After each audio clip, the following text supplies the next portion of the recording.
Hi, my name's Ivan from Scholes Chartered Accountants. I'm going to talk a little bit today about how you manage risks in your small business. So, internal controls is the term given to the processes and procedures that small businesses can use to safeguard their assets and to help make sure that they achieve their financial and strategic objectives. So internal controls are all about managing the risk that in your business you'll fail to accomplish the objectives you have, the risk that your business will lose money, the risk of reputational damage, and the risk of operational failure as well. So really internal controls are a great tool to help you control what's going on in your small business and help you to achieve the outcomes that you want. So what do internal controls look like? Well, I'd like just to give you a few examples today of ones that are really often quite useful for the small business to adopt. Internal controls are used very widely, but the term I think is more familiar in big business, but it's also got really useful application for small business too. So here's a few ideas about internal controls that you can use in your business. First idea is to really try and keep your business finances separate from your personal finances.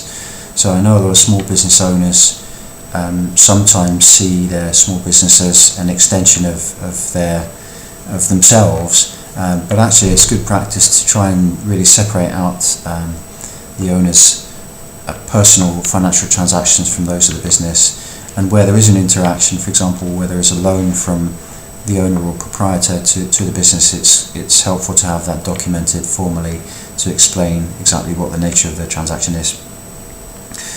Second tip is, as the owner of a small business, if you have staff, it's really important to review the payroll, make sure that what's going on with the payroll is correct, make sure it's the right people being paid the right amounts at the right time. So reviewing payroll is an important internal control if you have staff in your small business. Third one is to make sure you have good control over your supplier orders and supplier payments.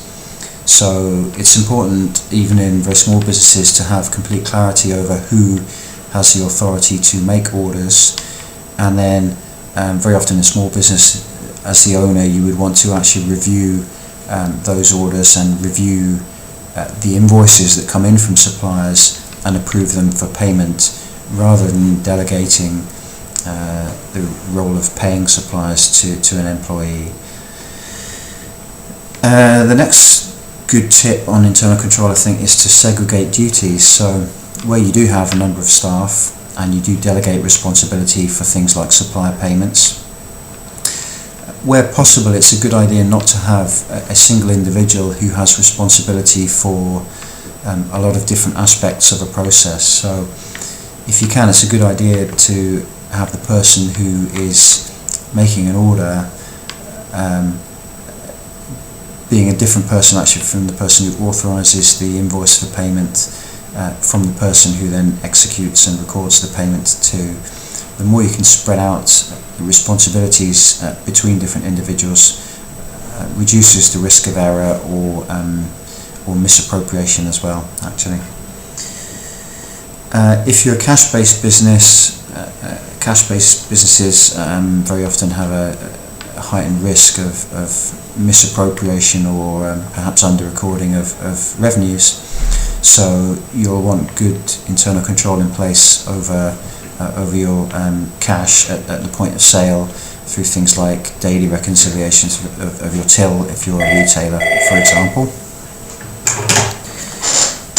If you're a business that operates with stock, then good stock control is important. If your stock is valuable, a good inventory management system and periodic checks to make sure the stock that is recorded on your system matches to the actual physical stock, and also control over the stock itself in terms of making sure it's held securely.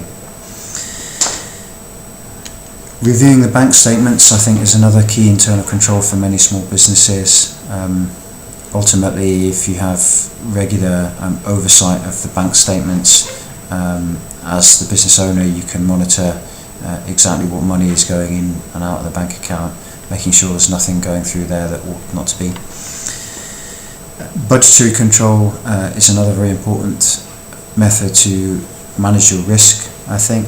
So in terms of having a budget set for your business for a period of perhaps 12 months will enable you to make sure the business has sufficient working capital, sufficient funding to finance its ongoing operations and to finance any investment it needs to make, and also potentially help you identify if it looks like there's going to be a shortfall in funding.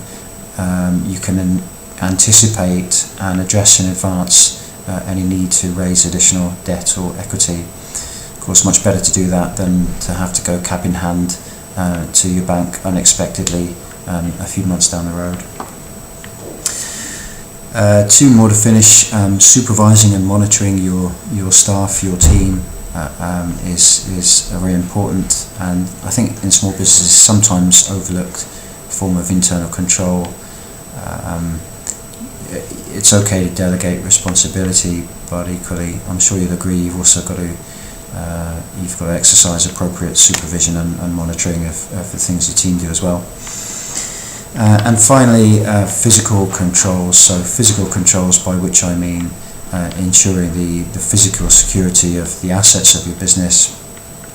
So for example, if you deal with a lot of cash, then making sure if it's held on premises that it's held securely, if not banked daily.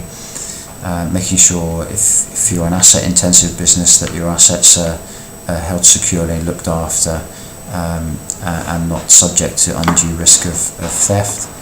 And also in this day and age, digital assets as well, so making sure that your data is held securely, not subject to risk of loss through fire or flood or indeed theft again. So that's a bit of a quick introduction to the world of business risk management and internal control for small businesses. Hope you find it helpful.